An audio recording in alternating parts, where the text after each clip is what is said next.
High বন্ধুরা, তো দেখো এটা তামাল গাছ। কি গাছ এটা? তামা তামাল গাছ।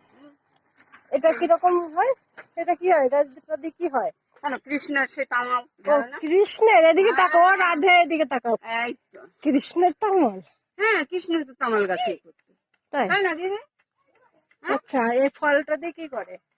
ফলটা অবশ্য কেউ জানে না, দিদি লাগিয়েছে, দিদিও জানে না, আমিও জানি না, তবে খাওয়া যায় না। তবে ফলগুলো এই যে দেখতে কি সুন্দর, এই সেই তমাল তরু তলে কি করছে তমাল না, আর তমাল তরু তলে, তাই তো? হ্যাঁ, ও রাধা গোবিন্দের বিরহের গাছ তোমার। আমি পরে তৈরি বাড়ি ঠিক আছে, যাই হোক, জানতাম না, দেখে নিলাম, গাছটার সঙ্গে দেখা হয়ে গেল। তো তোমরা দেখো। তামাল খাই তুমি ফলগুলো